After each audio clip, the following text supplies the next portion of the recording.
A luta e as conquistas diante do combate à fome e à pobreza se encontram em retrocesso nos últimos anos no Brasil. Aqui é Rafael para mais um vídeo do nosso canal.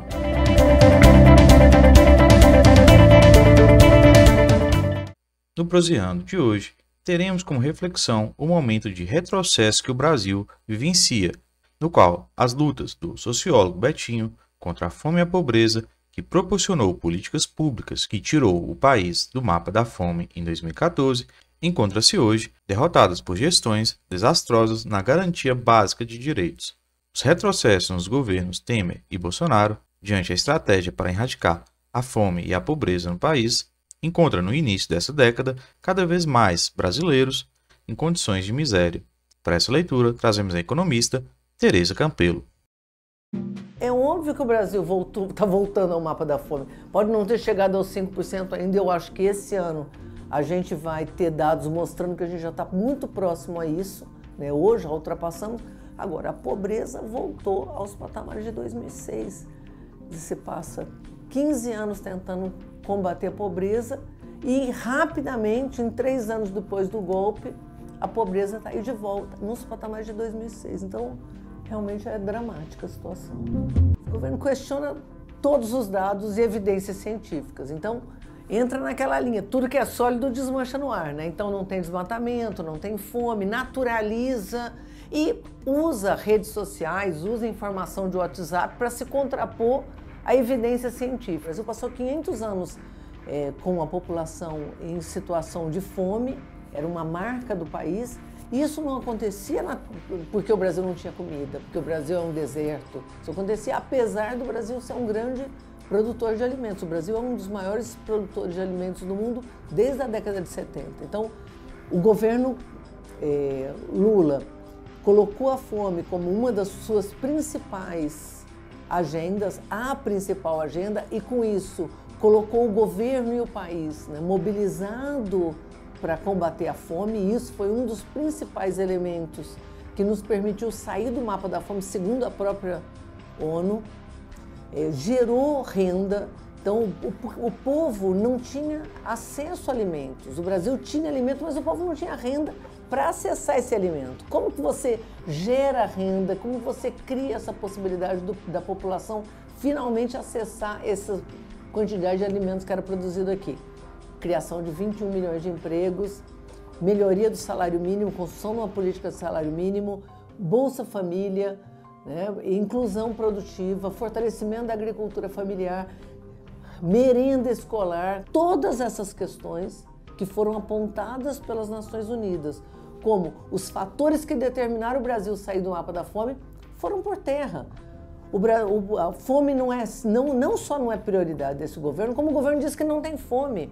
Você passa 13 anos construindo uma agenda de combate à fome, a fome saiu do nome do ministério, saiu da agenda, o CONSEA foi destruído, as políticas de segurança alimentar e nutricional, todas elas foram eliminadas da agenda e do orçamento, né? A população pobre saiu do orçamento. Nós temos em torno de 5 milhões de famílias no Brasil que não tem nenhuma outra renda, né? Então, os filhos e netos sobrevivem porque o avô ou a avó é aposentado. Então, você tem uma rede de proteção social que não é só o Bolsa Família. E ela está sendo desorganizada. Então, o Bolsa Família não vai segurar isso. E o Bolsa Família, ele garantia exatamente isso. A família jovem, com filhos, que trabalhava muito, mesmo assim, porque não tinha tido oportunidades, porque não tinha tido oportunidade de estudar, porque não tinha, exatamente porque estava nessa parcela excluída, não tinha tido acesso a uma renda suficiente para viver com dignidade, o Bolsa Família completava essa renda. Tem muita gente que fala, o Bolsa Família leva as pessoas a parar de trabalhar.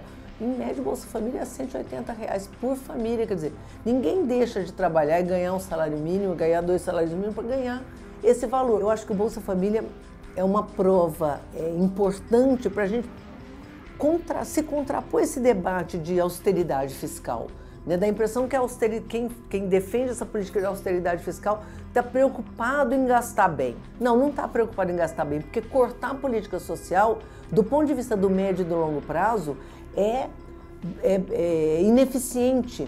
né? Cortar o Bolsa Família, cortar a aposentadoria, cortar gastos sociais, implica no quê? Em aumento em gastos em saúde no médio e no longo prazo, né? Com aumento de doença, com aumento de mortalidade, com aumento da quantidade de problemas, assim como no caso da educação, vai implicar em perdas para o país, porque reduz produtividade, nós vamos ter uma mão de obra menos qualificada. Então, esse corte nos gastos sociais que está sendo implantado no Brasil, no médio e no longo prazo, vai ter um custo altíssimo para o país, um custo fiscal altíssimo, quer dizer, não é eficiente cortar a política social. O Brasil fez uma opção ao aceitar a emenda constitucional que estabeleceu um teto nos gastos sociais, né, que é um corte por 20 anos, nenhum país no mundo faz uma coisa dessa, quer dizer, exatamente no momento de crise, no momento onde o desemprego aumenta, que a população mais precisa de suporte na saúde, mais precisa de suporte na educação, mais precisa de assistência social, e o governo congelou. Qual é o impacto disso no médio e no longo prazo? É ter um país que é um país que se empobrece, é um país que, e no caso da educação, nós estamos desorganizando a rede pública toda, né? O Brasil está voltando, do ponto de vista da sua capacidade produtiva, a ser um país como era um país na década de 70, né? Produtor rural, exporta commodities, certo? E importa produtos industrializados. Então estamos destruindo a nossa indústria e destruindo a capacidade de retomar a indústria, porque não vamos ter trabalhador qualificado no Brasil. Isso não é um projeto de país do ponto de vista quem está pensando em projeto de desenvolvimento. Agora é um projeto para quem? Para quem está interessado em rapinar o país, né? O que está acontecendo é uma rapinagem, né? Uma pilhagem, né? Uma pirataria. A gente viveu um momento onde o Brasil se destacava exatamente por ter alterado a postura de combate à pobreza, se colocar como protagonista nas mudanças climáticas. Então era um orgulho ser brasileiro. Hoje, você fala, as pessoas não falam mal do Brasil porque existe um carinho muito grande pelo Brasil, né? Existe um processo de compreensão do que está acontecendo, né? Durante um período, você falava internacionalmente, né?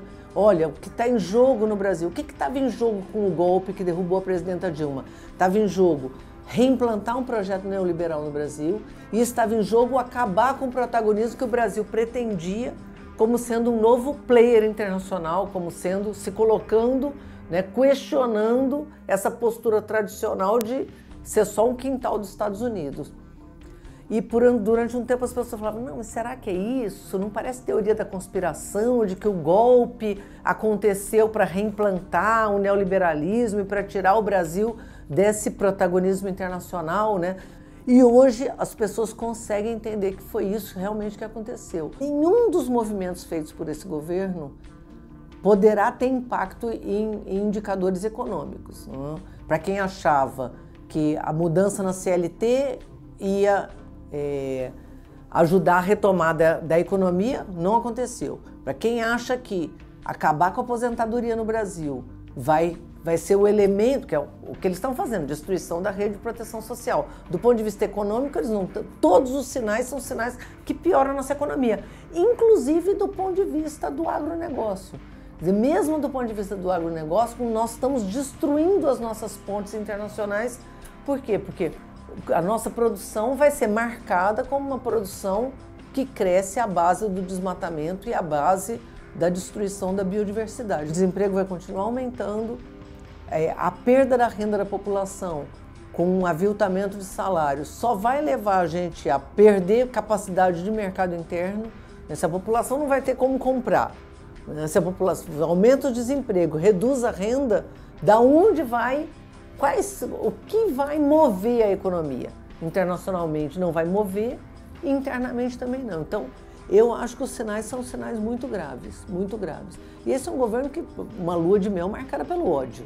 Né? Teve lua de mel, teve lua de fel, né? Só ódio, ódio, ódio é o que é destilado, né? Jogando brasileiros contra brasileiros. Isso não vai levar a gente a lugar nenhum, nem do ponto de vista econômico, nem do ponto de vista social.